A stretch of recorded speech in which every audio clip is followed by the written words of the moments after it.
Bring your ass and cake. I think it's a bunk.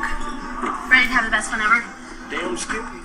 You're so uptight all the time. Have fun. Unwind, Marcus, for yourself.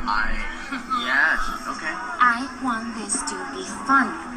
I want to have fun with you. Do you want to have fun? Sure. Usually fun has less aggressive chest poking. Or none. We found a guy with some real primo shit. Give me your money.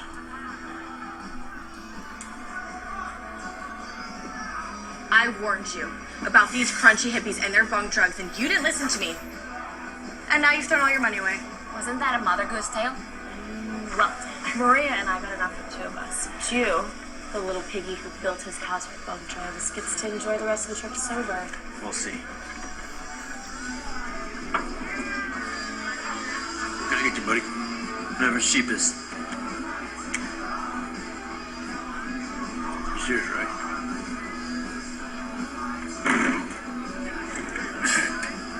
I offer to help, but I know you prefer to score for yourself. Hey, hey. I heard you kind folks looking for some doses. I got some real good window pane blotter. You, my little sun stars, will get you centered so you can experience this harmonious trip on Starship Earth. Get out of here with your bunk drugs, Jelly. Wow, you need to chill way out, man. This stuff is good. It's real visual. Hey, I got 10 hits right here, so you try them out, and if you like them, I'll come back and then maybe you can buy some. Nah, I'm good. Too late. Cool, man. No worries, Will. We've already been burned once today. Fuck your sham drugs.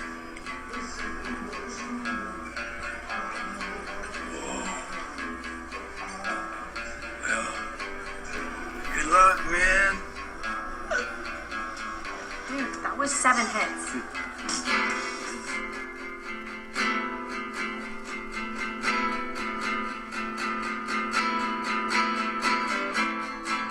Welcome all to a Deadly Class Act.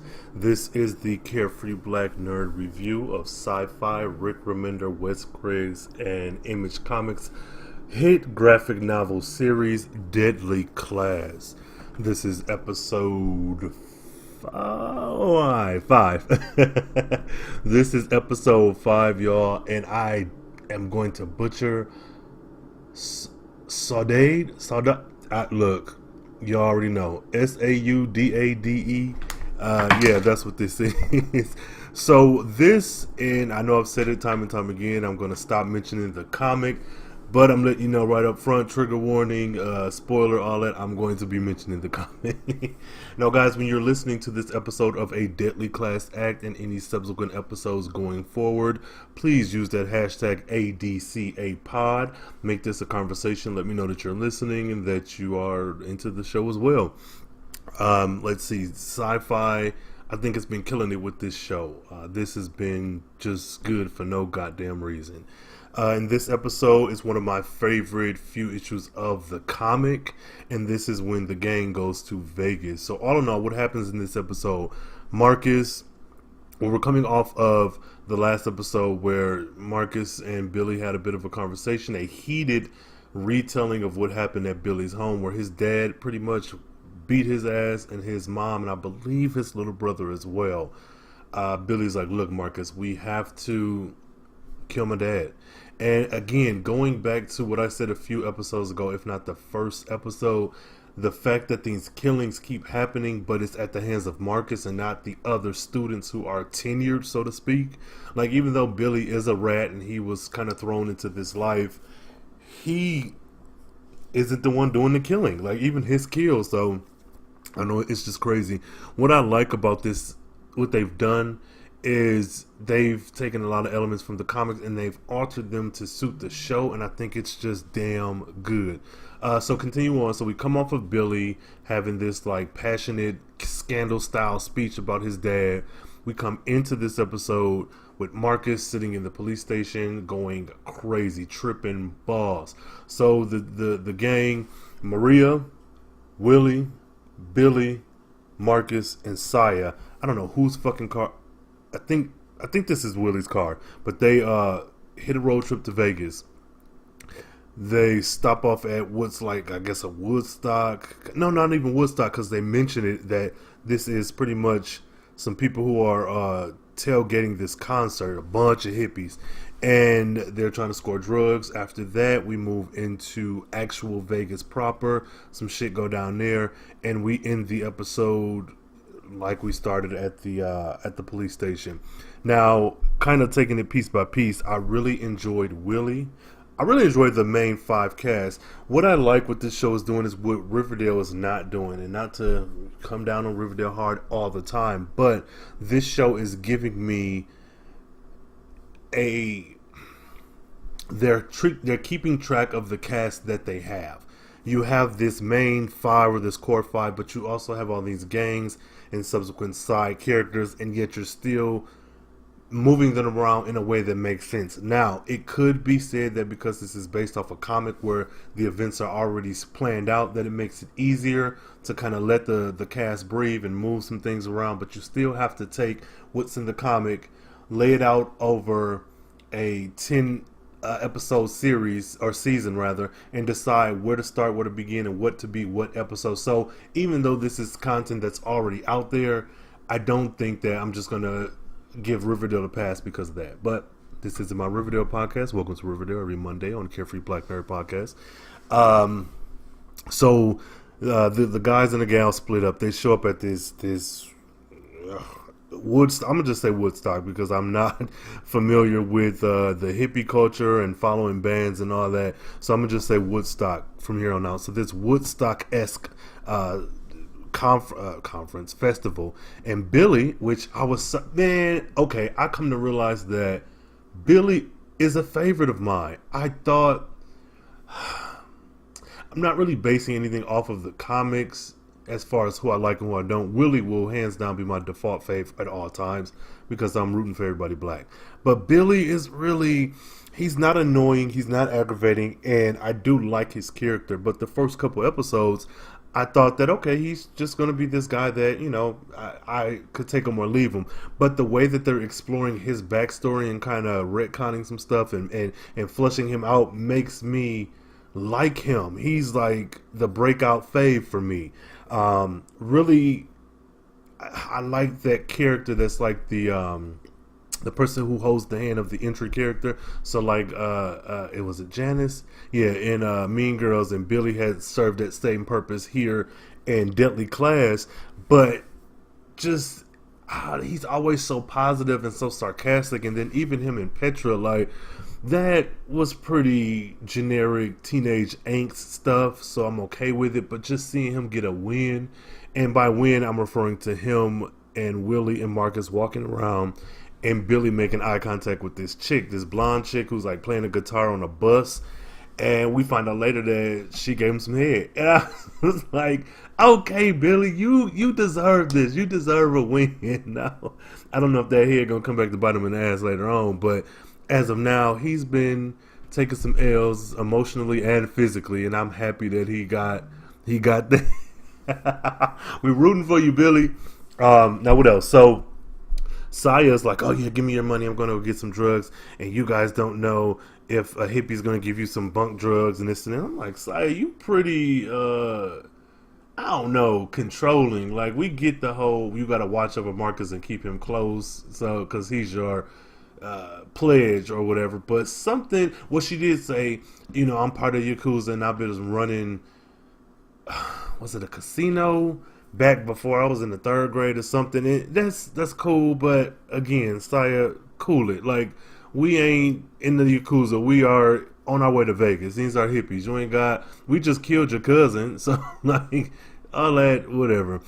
So her and Maria, again, I like Saya and Maria. This Asian woman and this Latina woman, and they're besties, or they have this relationship that I don't think we normally get to see. So I enjoy that.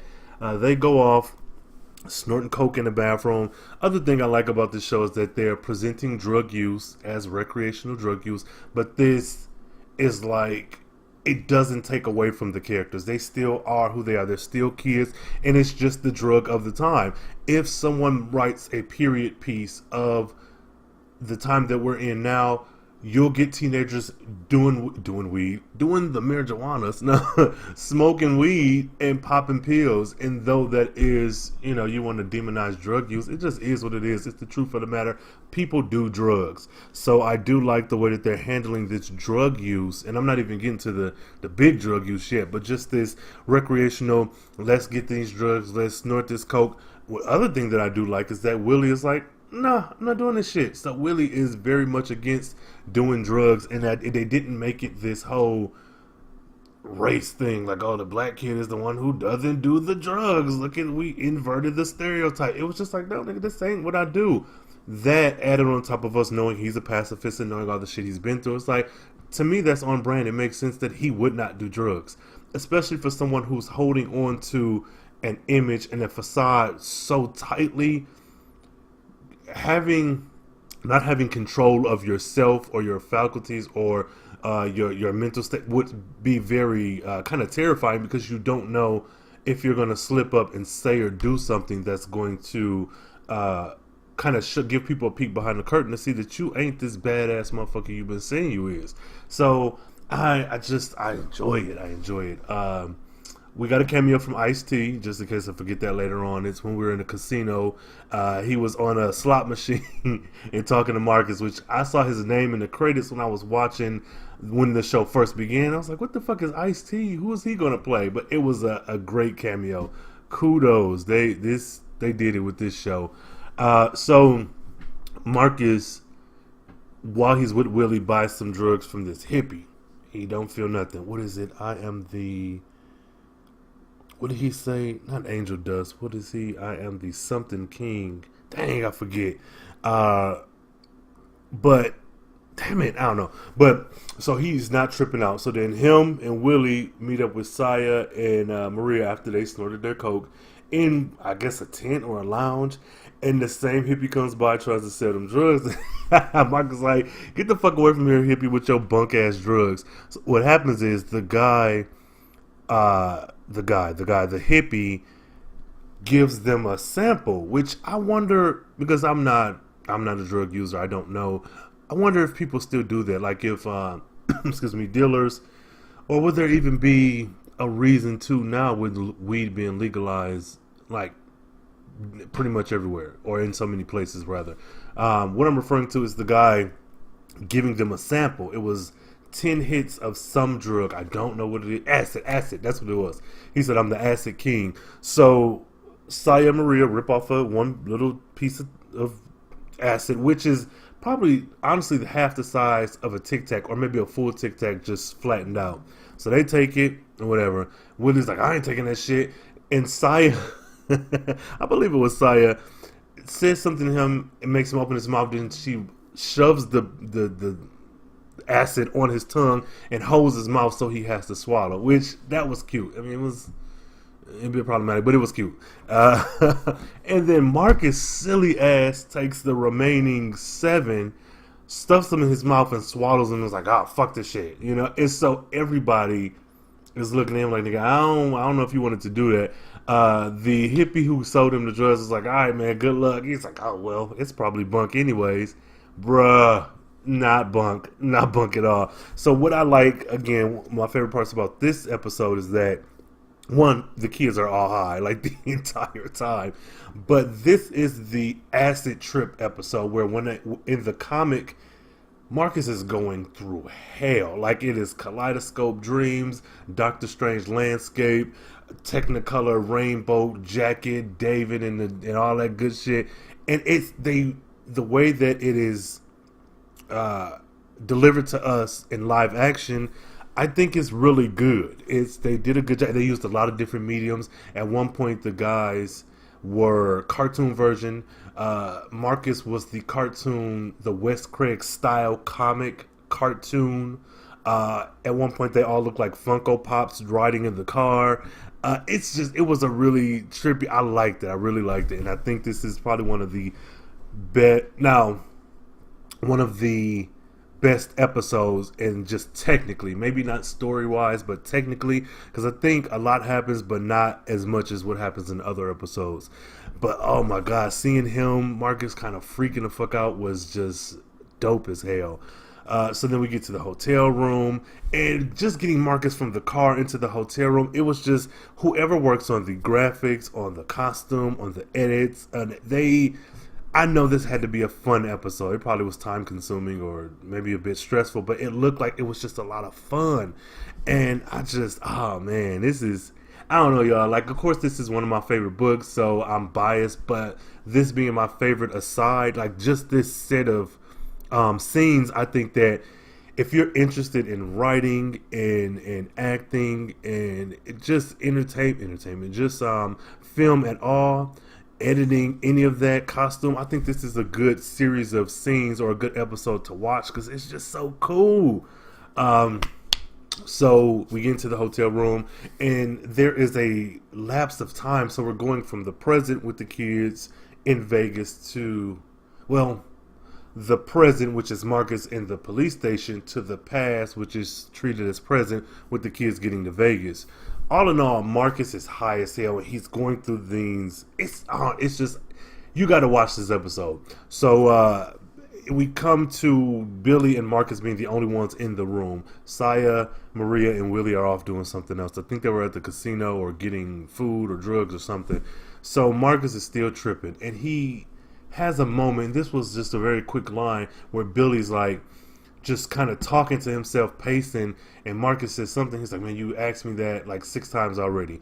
And Marcus very innocently is like, are you mad at me? And it was such a childish moment, and I don't mean childish in a negative way. It was, I think, a testament to the kids in the way that they're acting, and also that these are actual children. I mean, they're young adults who are playing these roles, and they're not 30-something-year-old or 29-year-old people outside of Chico with his old ass. They're not 29, 30-year-old adults playing these high school students. These are kids, and it really came through in this episode for sure. I'm a fan.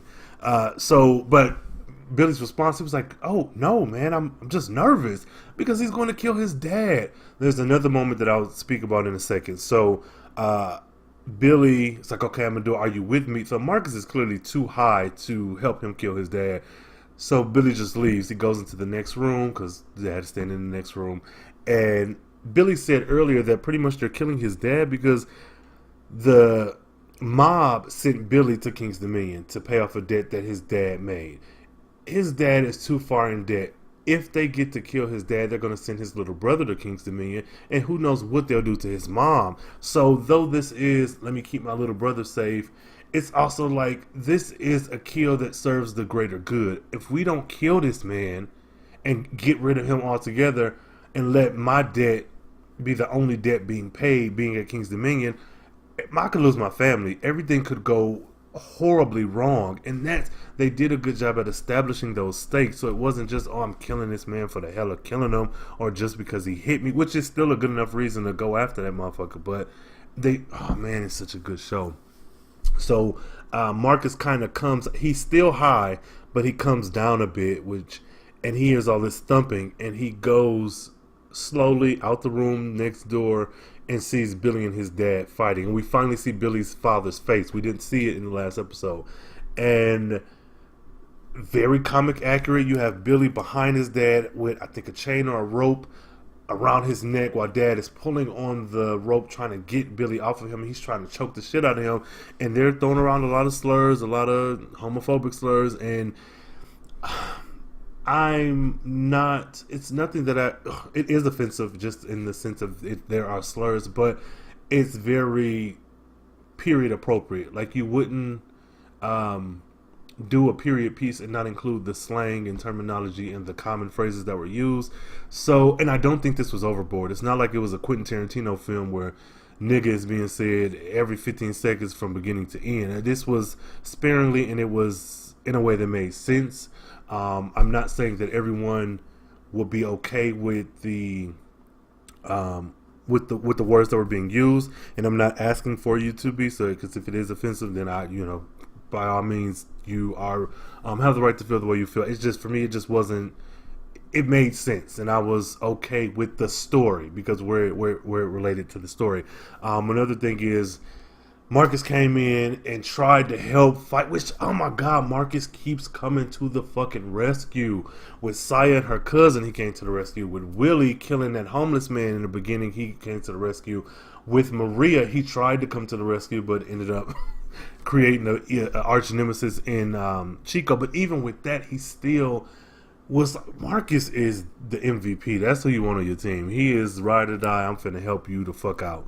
Now, within all of this, Billy's dad says some homophobic slur to Billy, and then when he's fighting with Marcus, he's like, "Oh, are you his boyfriend?" It's like, man, you in the middle. I mean, I get throwing insults, but you are in the middle of trying to fight for your life. Though you do have a leg up on these kids, they getting with your ass. And if it's two of them, you don't know how many more coming. You need to get rid of these motherfuckers. So we go back to Marcus and the police station, and Master Lin is there. He's like, oh my god, how did Master Lin find out? What is he doing here? This and that. Just the whole time he's all in his head. And we find out later on that Master Lin isn't even here. This is all in the drugs in Marcus's head. I want to say this episode, at least the meat of it, probably occurs within, I would say, maybe 4 hours.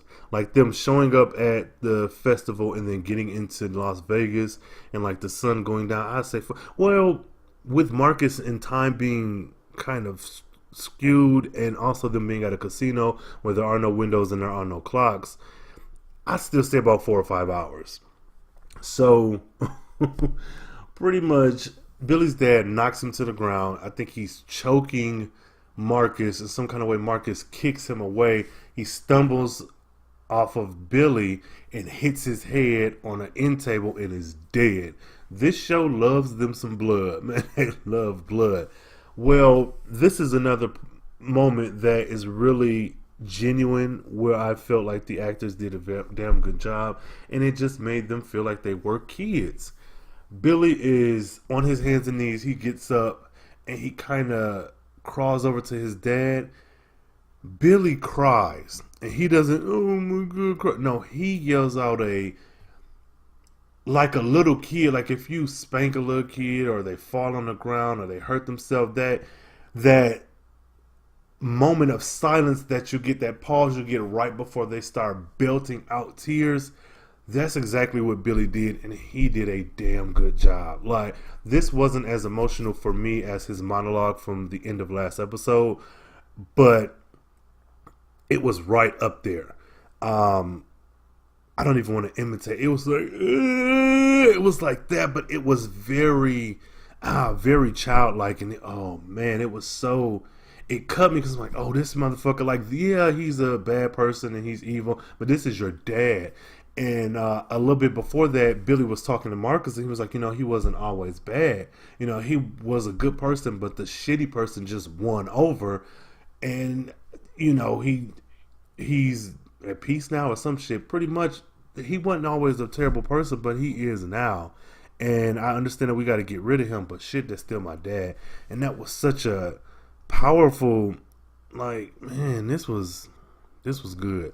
So pretty much they killed Billy's dad, and that's that.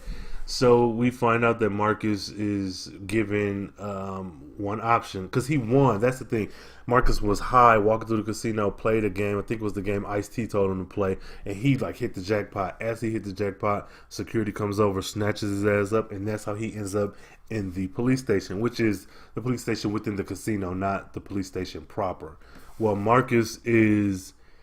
The police officer says, you got a few choices. I can kick your ass, or you can get the fuck out of here and leave your fake ID and your winnings. And Mark is like, yes, I'm gone. So he gets up and walks out, and that's when we discover that Master Lin isn't real, because the entire time Marcus's hands are covered in blood, and he's doing his damnedest, everything in his power to keep his hands down so that the police officer doesn't see them red. Well, Master Lin says he wouldn't know. Your hands are not bloody. They're bloody in your mind because of what you did. Y'all being sloppy or whatever.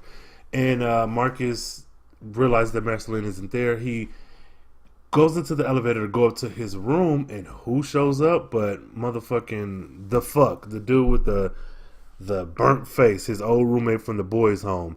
And the dude is about to kill him. Now, this is another thing that I do like, is that the show is altering slightly events that have happened in the comic and doing it in a way that makes sense. Because the way this scene happened is not what happened in the book. And I'm not saying that to be like, well, actually, but just that the show is doing a damn good job. And there's another scene towards the end that they changed drastically, but still fit with the narrative. So what happens is, Marcus is inside his own head. He gets into the elevator. The old roommate gets in after him, but we only see him from behind. And Marcus is like having this existential crisis. Say something. This person's going to think you're rude. What is elevator etiquette? It's a very good scene. But then he turns around and scares the shit out of Marcus. And this motherfucker scoots over to the corner of the elevator. He's still tripping. He's trying to, like, get it together. And the guy's pretty much like, I came to kill you, to whoop your ass. I bet I'm the last person you thought you would ever see. Marcus made a comment about his face, and he was like, but you know what? I'm going to let you go.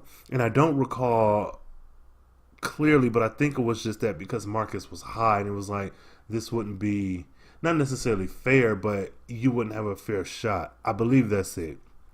So after that, Marcus gets off the elevator and acts a goddamn fool because the homeboy put a knife on him. He's like, I'm gonna kill you, you know. No. What happened was the guy was like, no, I was gonna kill you, but people die every day.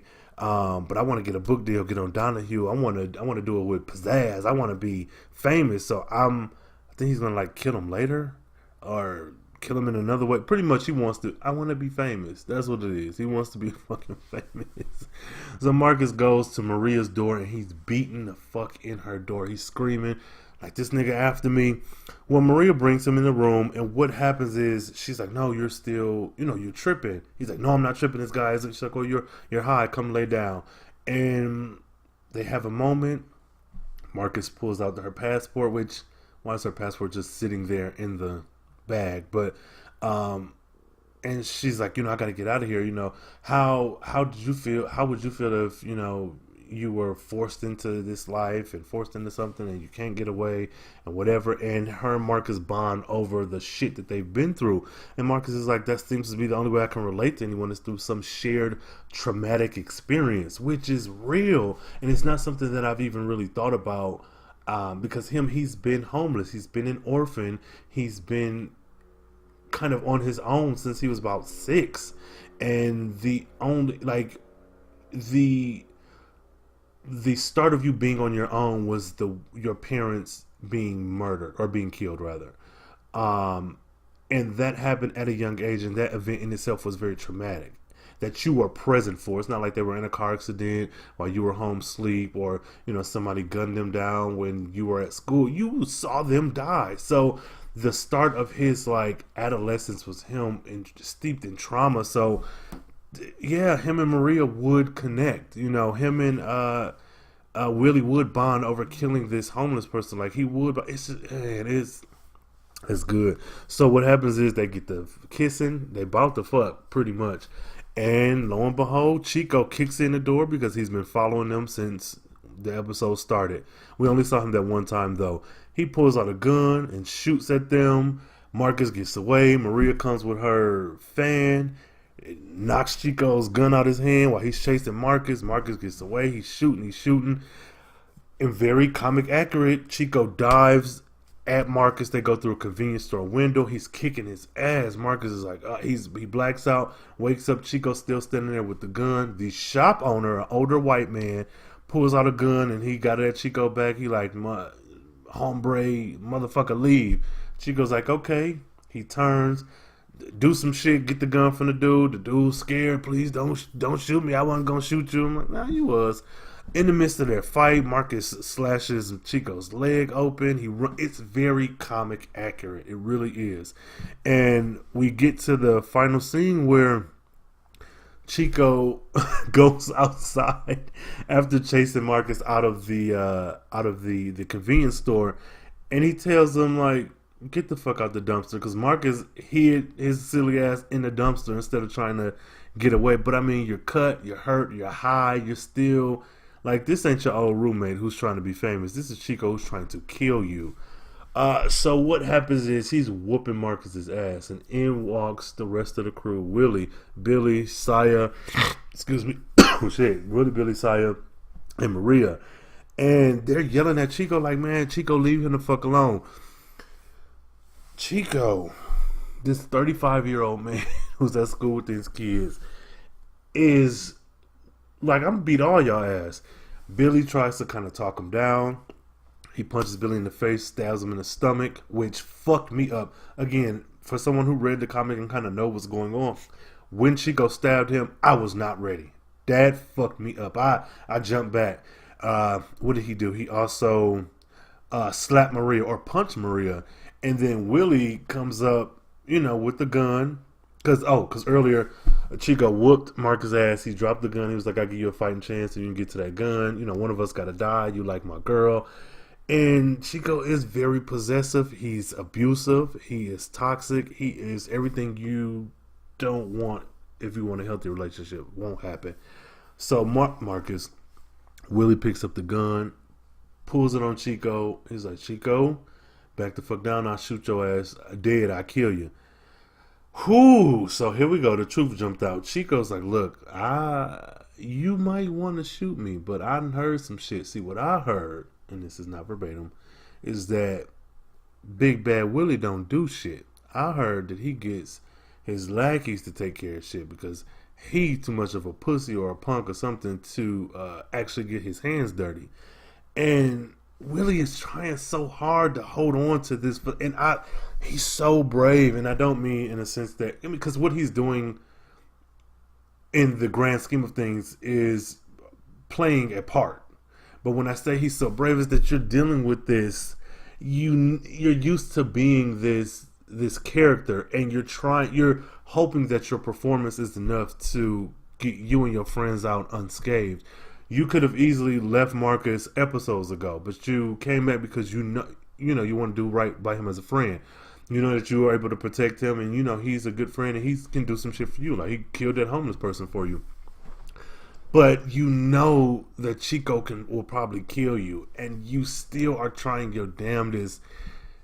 Man, it's just, I love it. This scene is probably my favorite scene. Like, this was a good episode, but this end, the emotion, the drama, and then Maria okay, so Chico grabs the gun and puts it to his head. Before this, I'm sorry. He's talking with Maria, and she's like, what are you gonna do?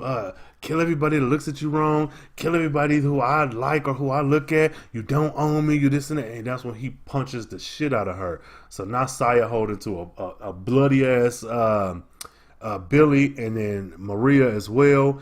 And this is also something subtle that happened, where Maria was like, "Nothing happened." This one, everyone is there. Chico's like, "Well, it looks like he was about to fuck you, or y'all about to fuck, or something to that effect." And Saya had a look on her face where, of course, her and Maria are cool, besties, quote unquote, but Saya ain't really trusting Maria, especially. But my thing is, Saya, don't act like you don't like Marcus. You know what I'm saying? Y'all both had this conversation a few times, you and Maria, and so maybe she beat you to the sex part, but like, what is? I don't know. It's something there, but we got to put a pin in that for future episodes because I know something has to come down. So Willie has the gun at Chico. Chico grabs it. He puts it to his head. He's like, "Shoot me, shoot me! Do it! Shoot me!" He's screaming at him. Willie can't do it. He snatches the gun from his hand. "I knew you were a little bitch." Oh my God! And Willie has this look where it's not. He's like, "People who acted hard, they never got fired. You a liar."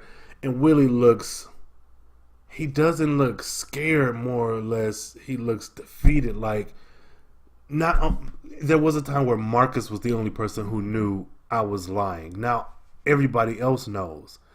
And as far as they know, they're all going to end up back at King's Dominion again. So Chico will know now. And so the whole school, it's this moment where it's like, Willie, protect Willie at all costs. Well, my favoriteest part of the whole episode comes when Chico grabs Marcus's head and he's about to kick the shit out of him. And he turns around and get that neck slit open. Maria comes down with her fan, splits that motherfucking neck. He fall back. struggling to breathe, holding on to his neck, trying to apply pressure, blood gushing out. He's falling. He's at Willie's feet. Maria's just looking at him. He's looking at her, and it's like she's free. Like she finally did the thing. And this is a good move on the part of the show, because who actually killed Chico in the comic was the ex-roommate of Marcus, the guy with the burnt face. I do like that they had Maria kill him in the show, because I always thought that made more sense. Even when reading the comic, I was like, why wouldn't it be Maria? Like, she has the personal relationship with him. She's the one abused by him. Why not let her take this motherfucker out? Why would you let the other guy? But in the comic, it still kind of made sense because everyone else was at a disadvantage. All that happens. Everybody picks themselves up. Chico's laying there bloody on the ground. I want to say Marcus, or maybe Willie, I think it was Marcus, was saying something about the body, and they were like, we can't do anything, we got to get out of here. Billy's bleeding, whatever. Marcus said that because Master Lin always says, get rid of the body, you can't leave evidence. What kind of shit is that? So the guy, the old roommate, comes out of the door, sees Chico's body, and because I've read the comic, I can only assume that he picked up the body and took it away.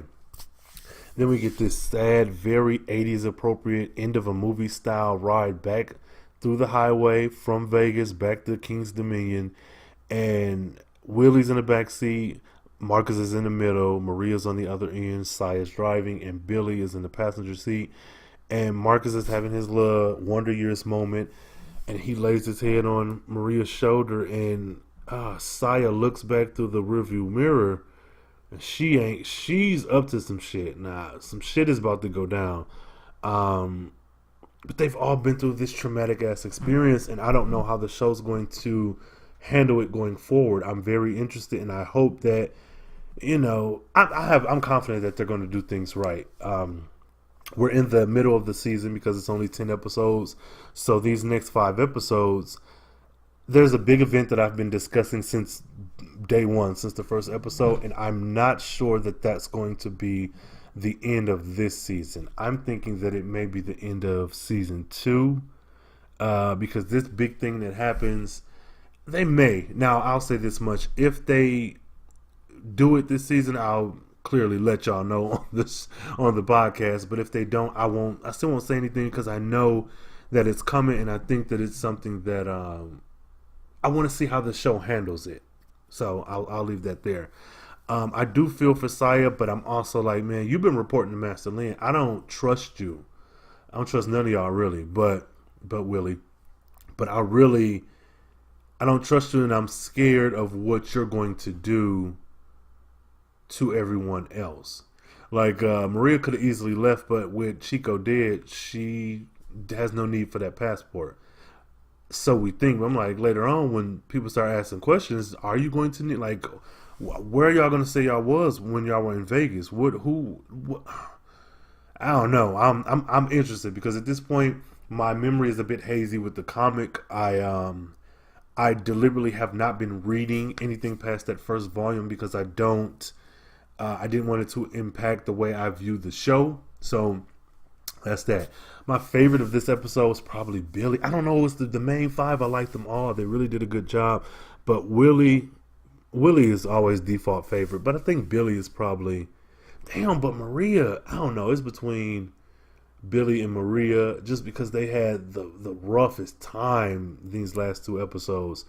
But I'll say it's the tie between them. And my favorite scene was, of course, Maria getting her revenge and chopping that motherfucker's neck up. That's exactly what I'm here for, and I'm so happy that they made it her this time. So thank you guys for listening in. This has been another episode of A Deadly Class Act. Make sure when you're listening to this episode, live tweet me. Hit me up using that hashtag ADCAPod. That's Carefree Blurred. Let me know that you're out there, that you're listening, and that you're watching the show as well. I normally do a live tweet. I missed this last episode's live tweet. Life happens. Sometimes you can't be there all the time. You know, sad to say. But next episode, I should definitely be there if life doesn't happen again. So on Twitter, of course, Carefree Blurred is the handle. All of the social medias, Carefree Black Nerd. Mondays is the Welcome to Riverdale. Tuesday is Deadly Class Action. Wednesdays is a Black Lightning Matters. Now, I believe I'm in the middle of a hiatus on Black Lightning and Riverdale. So for when this comes out, I believe we'll have a week off. So you'll only get Deadly Class and A Light in the Sky, which will be Thursday. What else? Email me, carefreeblacknerd@gmail.com. You have any questions, comments, concerns, and you don't want to do the social media thing or hop in my DMs, then hit me up there. I'd love to talk to you. Thanks, guys, for listening. And check me out on the live tweet, and that will be on Wednesdays, 9 Central Time. And that's that for now. So until next time, stay carefree, stay nerdy, stay geeky, and stay the fuck away from Vegas, or at the very least, away from Maria, or more specifically, stay away from Chico, because that motherfucker is crazy. Also, if you're in a boy's home, don't burn it down, I guess, until you have a better roommate, or maybe, I don't know. Either way, I'll see y'all next time.